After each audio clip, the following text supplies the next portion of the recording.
इन स्वर लहरियों को बंद कर दिया जाए। सुदीप भोला जी कह रहे थे कि इसका महबूब आखिर आएगा कब, कब से कह रहा है कि मेरा महबूब आया है। तो जानकारी के लिए बता दूं कि वो कोई मैं ही था वो, और अब आ गया हूँ। आप सभी तालियां बजा करके इस माइक वाले के महबूब के लिए अपना आशीर्वाद दीजिए।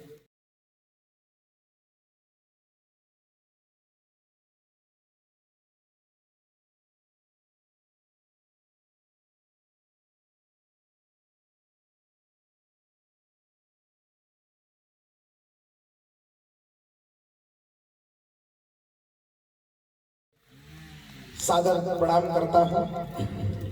तो इसको सेट करना है अगले 5 मिनट में जब मैं बोलूंगा। आप सभी की उपस्थिति को प्रणाम करता हूँ। राष्ट्रीय कवि संगम राष्ट्र जागरण धर्म हमारा के मंत्र को देश के कवियों को सौंपने वाले और उन्हें उनसे राष्ट्र राष्ट्रीयता के विचार के लिए स्वयं समर्पित होकर के सेवा करने वाले और देश भर के कवियों से सेवा के काम में समर्पित करने की प्रेरणा देने वाले आदरणीय जगदीश मित्तल जी की उपस्थिति इस मंच पर इस कार्यक्रम के अध्यक्ष के रूप में है। संपूर्ण जीवन राष्ट्र सेवा में एक प्रचारक के रूप में देकर के और अब राष्ट्रीय कवि संगम में हम सबका मार्गदर्शन करते हैं। मैं उनकी उपस्थिति को प्रणाम करता हूँ। मध्य प्रदेश और देश की राजनीति में एक धीर वीर गंभीर व्यक्तित्व का नाम होता है। मेरे बड़े भाई अग्रज जिनके मार्गदर्शन में मैंने स्वयं कार्यकर्ता भाव से बहुत कुछ सीखा है, किया है, ऐसे परम आदरणीय श्री अजय प्रताप सिंह जी भाई साहब का यहाँ पर मंच पर उपस्थिति है। पर जोरदार तालियां बजा करके आप सभी इस मंच को आपके यशस्वी लोकप्रिय विधायक आदरणीय शरद कौल जी और आदरणीय नगर पंचायत अध्यक्ष महोदय, जिन्होंने बड़ी ही ऐसे अध्यक्ष पाए नहीं जाते कहीं पर भी, आप लोग इनका संरक्षण करिएगा। जो इतनी साफ गोई से उन्होंने कहा कि मैं तन और मन से स्वागत करता हूं। हाल में अध्यक्ष का चुनाव अप्रत्यक्ष रूप से कोई जीता हो तो वो बातचीत में इतनी जो है सतर्कता रखता है कि कहीं गलती से धन ना निकल जाए। तो ऐसे आपके नगर पंचायत के नवनिर्वाचित अध्यक्ष, मैं उनका स्वागत करता हूं। और हमारे सभी कवि मित्र जिनका नाम से परिचय आदरणीय दीपेन जी ने, और संचालन में अपनी ऊर्जा लगाने वाले, क्या गजब की ऊर्जा उनके अंदर देखी भाई। नीरज गुप्ता जी कहाँ पर है? अद्भुत संचालन आपने किया है। आपका कोई विश्वविद्यालय भी है क्या? आपने जिस तरह से कवियों को डॉक्टर बनाया, खोलने वाले हैं तो डिग्री पहले ही बांटनी शुरू कर दी। वाह! ऐसे नीरज गुप्ता जी के सम्मान में जोरदार तालियां बजाइए। मैं सबको प्रणाम करता हूं। मेरे बड़े भाई जो इस कार्यक्रम के निमित्त हैं, और मध्य प्रदेश राष्ट्रीय कवि संगम का एक सौभाग्य है कि उन्हें विजय शुक्ला जी के रूप में एक ऐसे जामवंत मिले हैं जिनकी छाया में हम सब हनुमान बहुत तल्लीनता के साथ काम करने का उपक्रम कर रहे हैं। ऐसे आपके नगर से निकल करके मध्य प्रदेश की पत्रकारिता में एक विजय स्तंभ रोपने वाले व्यक्तित्व का, शख्सियत का नाम होता है विजय मत अखबार के हमारे प्रधान संपादक फाउंडर आदरणीय श्री विजय शुक्ला जी। उनको प्रणाम करता हूँ। आप सब भी अपने इस नगर के व्यक्तित्व का आशीर्वाद देकर के सम्मान करें। आप सबकी उपस्थिति को प्रणाम करता हूं। नामों से कवियों का परिचय करा दिया गया, कारनामों से परिचय मैं कराऊंगा। दो कविता, कुछ पंक्तियां कविता की परंपरा की आदरणीय सांसद अजय प्रताप सिंह जी को हमारे बीच से स्वास्थ्य कारणों से भी और यात्रा कारणों से भी निकलना था। बस हम 5 मिनट पहले इसलिए खड़े हुए कि एक थोड़ा सा कविता का माहौल और 2-4 शब्द तो कवि सम्मेलन में आए और 2-4-10 पंक्तियां उनके सामने हम ना पढ़ पाए तो हमारी भी 1000 किलोमीटर की यात्रा व्यर्थ हो जाएगी। इसलिए भाई साहब से आग्रह पूर्वक रोक लिया। मैं इस कवि सम्मेलन का एक विधिवत शुभारंभ करके और फिर भाई साहब का उद्बोधन और फिर कार्यक्रम हमारे बीच में चलता रहेगा। हम सब बहुत उत्साह के साथ इस महोत्सव को मनाएंगे। व्यवहारी नगर की मात्र शक्ति को मैं सादर चरण स्पर्श करता हूं, प्रणाम करता हूं। आपने सिद्ध कर दिया कि अब स्त्री इस देश के अंदर अबला रही नहीं और कभी थी भी नहीं। कोई ने पूछा पहले स्त्रियों को अबला क्यों कहते थे भाभी, तो मैंने उन्हें बताया कि पहले भाई साहब लोग जो तनख्वाह लाते थे वो अपने पास रखते थे और भाभीयों को थोड़ा बहुत देते थे, उनके पास खत्म हो जाते थे पैसे तो वो कहती थी अबला। अब भाई साहब का एटीएम भाभी के पास रहता है, मतलब अब सबला हो गई हैं वो। भाई साहब को ही खर्च के लिए थोड़े बहुत मिल जाए तो ये उनकी कृपा होती है, इसलिए अब स्त्रियां सबला हो गई हैं। तो आप सबसे प्रणाम है कि अद्भुत आप सबकी उपस्थिति है बड़ी संख्या में। मैं आपको प्रणाम करता हूँ। ये व्यवहारी नगर में संभव है। मैं 4-6-10 पंक्तियां आदरणीय सुनील जोगी जी की कविता की परंपरा में पढ़ता हूँ। इस महोत्सव को महोत्सव बनाने के बड़े कवियों की भूमि है, उन तक हमारा प्रणाम, हमारे शब्द पहुंचेंगे कि व्यवहारी के 3 दीप, पथिक, बादल और प्रदीप। क्या अद्भुत! एक कवियों का सम्मान सिर्फ व्यवहारी कर सकता है। मैं उस महाकवि भूषण की धरा से आया हूँ, महाराज छत्रसाल की धरा से आया हूँ। जब महाकवि भूषण जी को शिवाजी ने बुंदेलखंड भेजा, काफी समय हो गया, उन्होंने लिखा कि हमारी पालकी को कुछ कहार उठा करके राजमहल में ले आए, लेकिन अभी तक राजा नहीं मिले। उन्होंने पूछा कि राजा को कब बुलाओगे? तो कहार को कंधा देते हुए एक ऊंची कदकाठी के नौजवान ने कहा कि मैं ही महाराज छत्रसाल हूं और आपको कंधा में लगा करके आया हूं। कवियों की पालकी को कंधा देने का संस्कार मध्य प्रदेश की धरती देती है, और उस धरती को आप सब इसने व्यवहार से जिया है। मैं आपको प्रणाम करता हूं। पंक्तियों से जुड़िएगा। मैं एक यात्रा कविता की आप लोगों, क्या होने वाला है इस महोत्सव में, कि वो कविता थी जिसने गौरी को शब्द बाण से मारा था। वो कविता थी जिसके स्वर में दिनकर जी ने हुंकारा था। वो कविता है जो मानस बनकर घर घर गाई। क्या ढूंढ रहे हो भाई साहब? पुरुषों में ही बैठना है, कहीं भी बैठ जाओ। हाँ। वो कविता है जो मानस बनकर घर घर गाई जाती है। वो कविता है जिसके स्वरों में आरती सजाई जाती है। हाथों को खोलिएगा, तालियां आपकी जितनी बजेगी मंच उतनी ऊर्जा से प्रारंभ हो जाएगा। वो कविता है जो मानस बनकर घर घर गाई जाती है। वो कविता है जिसके स्वरों में आरती सजाई जाती है। वो वंदे मातरम कविता थी, सब गोरे आग बबूले थे। वो कविता थी जिसको गाकर सेनानी फांसी झूले थे। एक कविता मंदिर में जाकर गाओ तो भजन बन जाती है, दरबारों में जाकर गाओ कविता चारण बन जाती है, रंगों के बीच अगर गाओ कविता होरी बन जाती है, और माँ का स्वर मिल जाए तो कविता लोरी बन जाती है। माँ का स्वर मिल जाए तो कविता लोरी बन जाती है। माँ का स्वर मिल जाए। भाई साहब आप ताली क्यों नहीं बजा रहे हैं? पीली शर्ट वाले पीछे, आप ही से कह रहा हूँ, आपके पीछे, आपसे ही बोलिए। हाँ आपसे, आप क्यों नहीं बजा रहे हैं? बजा तो लेते हो ना, बजा के दिखाओ। ये सबसे आसान काम है, इसमें ना कोई टैक्स लगता है, ना कोई वित्तीय अनुदान लगता है। दोनों अपने स्वयं के हाथों से दोनों को बजाना पड़ता है। ये सबसे आसान काम है अध्यक्ष, इससे आसान कोई काम नहीं है। और ऐसा काम भी जो लोग नहीं कर पाते उनके सब काम मोहल्ले के पार्षद करते हैं। इसलिए आप सब आत्मनिर्भर हैं, ये मुझे बताते रहिएगा। मैं शुरू करता हूँ। ये मान के मंदिर में जाकर गाओ जगाओ तो कविता लोरी बन जाती, माँ का स्वर मिल जाए तो। अभी तक जिनके हाथ न खुले हो, पीछे तक के लोग इस कार्यक्रम को अपनी ऊर्जा, अपनी चेतना दे दें कि मत पूछो कविता की ताकत, ये स्वाभिमान बन जाती है। कविता ही है जो 1.25 अरब का राष्ट्रगान बन जाती है। कविता ही है जो 1.25 अरब का राष्ट्रगान बन जाती है। ये राष्ट्र कहीं ना सो जाए रातों को जागा करते हैं, इसकी खुशहाली की खातिर मन्नत मांगा करते हैं। ये तुलसी, सूर, कबीर, मीरा के वंशज जिनका वंदन करिए, और व्यवहारी की धरा पर दोनों हाथ उठा करके कवियों का अभिनंदन करिए, क्योंकि सब शहंशाह है जो अपने अपने कपड़ों में बैठे होंगे। इस समय सिंधु के अंतस में गहरे पानी बैठे होंगे। युग बीते जब राजाओं का नामो निशान नहीं होगा, ये घर घर बंद किताबों में अक्षर बनकर बैठे होंगे। ये घर घर बंद किताबों में अक्षर बनकर बैठे होंगे। ये माँ सरस्वती के पुत्र पुत्रियां, इनका एक श्रृंखला में एक परिचय करा देता हूँ। अपूर्वा चतुर्वेदी सतना की बेटी है, आजकल मुरैना में नगर निगम में स्वच्छता मिशन में तैनात है। भारत को, हालांकि मुरैना की स्वच्छता की ग्रेडिंग बहुत कम होगी, मैं 3 दिन पहले होकर के आया हूँ।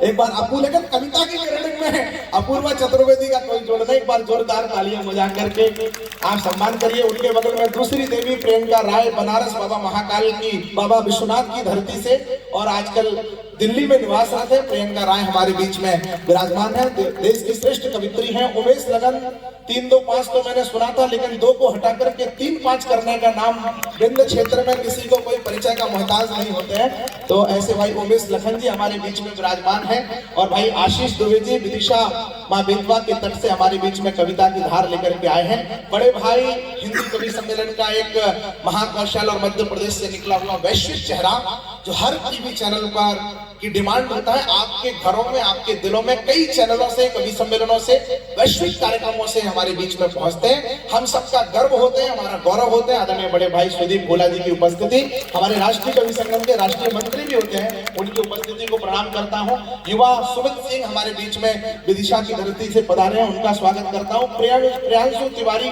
कटनी से हमारे बीच में युवा गीतकार हैं, वो उनका स्वागत करता हूँ। और सीधी से दिनकर पाठक, आपको भले ही सीधी से आए हैं, लेकिन ये कविताओं से पता चलेगा कि ये बिल्कुल भी सीधे आदमी नहीं है। आप एक बार इन युवा कवियों का जोरदार तालियों से सम्मान करिए। क्या करती है कविता, 4-6-10 पंक्तियां पढ़ करके इसमें हम आदरणीय सांसद जी का उद्बोधन, और फिर हम कार्यक्रम को एक अलग परंपरा से ले जाएंगे, जैसा कि करते हैं। कोई कर घात करता है तो ये प्रतिघात करती है। कविता का धर्म क्या है? जो प्रश्न देश में उठते हैं, मैं अभी इस बार आप सबके आशीर्वाद से, श्रद्धे बाबूजी की कृपा से, अयोध्या में जो दीपोत्सव का कार्यक्रम हुआ, हेलीकॉप्टर से, हवाई जहाज से राम लक्ष्मण माता सीता उतरे, पुष्पक विमान की तरह 4 हेलीकॉप्टर उन पर पुष्प वर्षा कर रहे थे। राज्यपाल, मुख्यमंत्री उनके चरण पखारने के लिए धरती पर खड़े थे। मैंने वो दृश्य अपनी आंखों से देखे। राम राज्य में घटी हुई घटनाओं का सजीव चित्रण, और देश के यशस्वी प्रधानमंत्री नरेंद्र मोदी जी आरती की थाल लेकर के उनकी आरती कर रहे थे। वह दृश्य इस बार मुझे देखने का अवसर मिला। और एक कवि का काव्य पाठ हर वर्ष वहां पर होता है। इस वर्ष भगवान श्री राम राजा सरकार की कृपा से भगवान राम लला के दरबार में वो कविता का पाठ करने का मुझे अवसर मिला, राम जी के नाम का गुणगान करने का अवसर मिला। लेकिन एक काम और महत्वपूर्ण करके आया। अयोध्या पहले फैजाबाद हो गया था, प्रयागराज इलाहाबाद हो गया था। एक सन्यासी राजा इस देश की गद्दी पर बैठा। बिहारी वालों, जिन संस्कृतियों को आपने जिंदा कर रखा है अपने अंदर, उनको गौरव को केवल स्वर देता हूं, संभालना आपका काम है।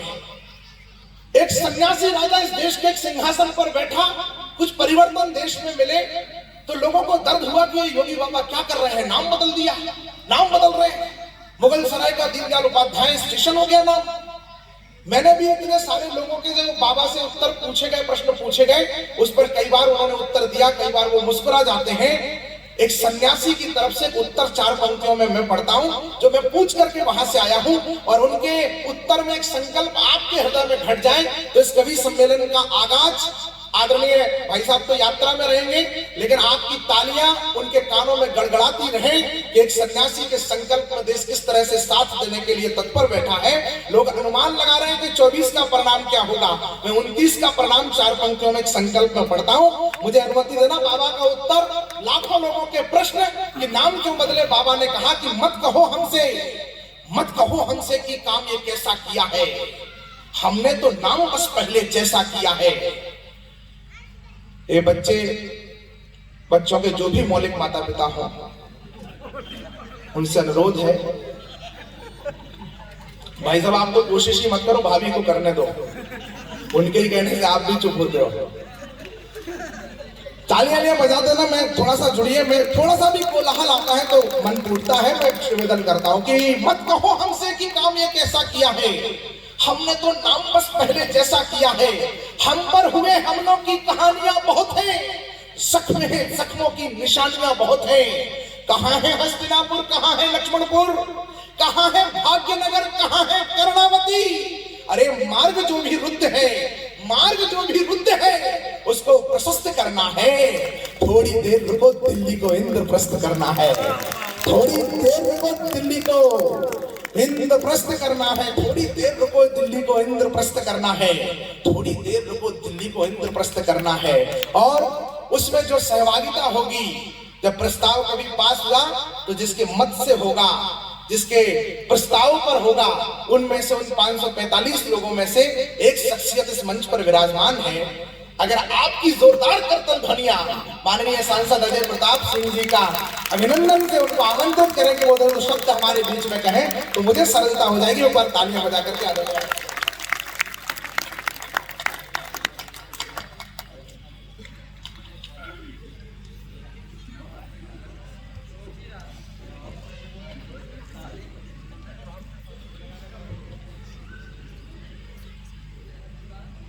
इस कवि सम्मेलन की अध्यक्षता कर रहे हम सभी के आदर और श्रद्धा के केंद्र आदरणीय जगदीश मित्तल जी, व्यवहारी विधानसभा क्षेत्र के लोकप्रिय विधायक हमारे छोटे भाई श्री शरद कोल जी, अभी कुछ दिन पूर्व ही आप लोगों ने मिलजुल कर जिसे नगर परिषद की बागडोर सौंपी है, मेरे छोटे भाई राजन जी। हाँ यार, ये बच्चे मिले समझ में आ जाए और अभी अभी डिसिप्लिन्ड है एकदम। जिनका धुआंधार काव्य पाठ आप लोग सुन रहे थे, सुनो यार, हमारे छोटे भाई सुमित जी,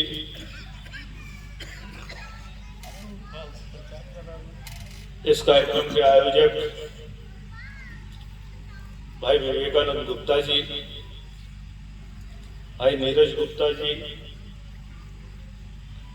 इस आयोजन से जुड़े हुए सभी महानुभावगण, इस कवि सम्मेलन में उपस्थित हुए सभी कविगण, कवियत्री बहने, उपस्थित सभी मीडिया के साथियों,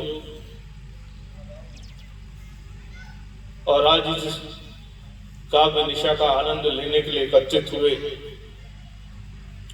साहित्य प्रेमी, काव्य प्रेमी, व्यवहारी के सभी नागरिक बंधुओं, मातृशक्ति, सर्वप्रथम मैं आप सभी को दोनों हाथ जोड़कर प्रणाम करता हूं।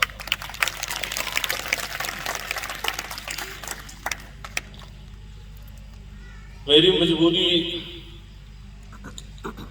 कुछ ऐसी है कि मुझे सुमित के बाद बोलने के लिए खड़ा कर दिया।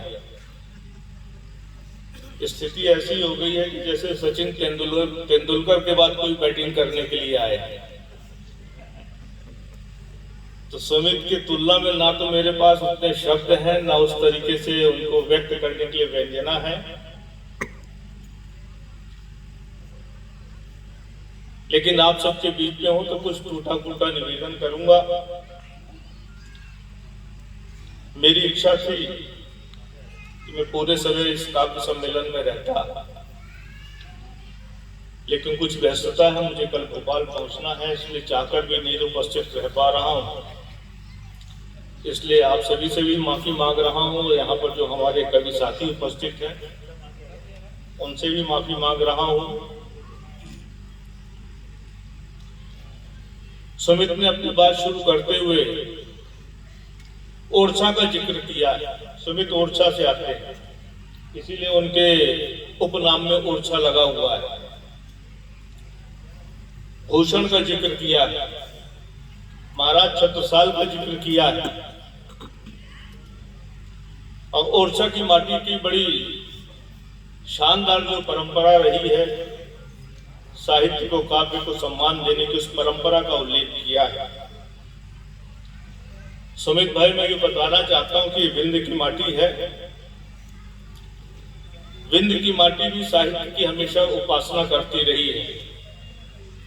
हिंदी साहित्य का पहला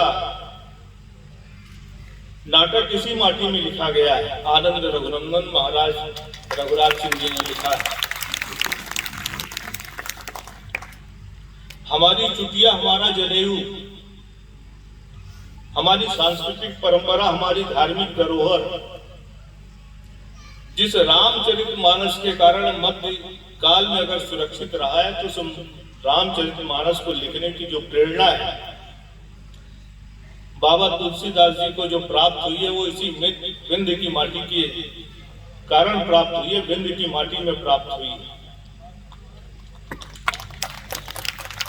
तो सुमित भाई, मैं आपसे कहना चाहता हूं कि अगर आप यहां से लौटकर कोई महाकाव्य लिख दो, तो ये मानना किसी विंध्य की माटी की प्रेरणा ही है जिसके कारण आप ये काम कर सकते हैं। और साहित्य के दैदिप्यमान नक्षत्र में अगर आप ध्रुव तारे जैसे चमको, तो उसे भी इस व्यवहारी की माटी का ही आशीर्वाद समझना, विंध्य की माटी का ही आशीर्वाद समझना।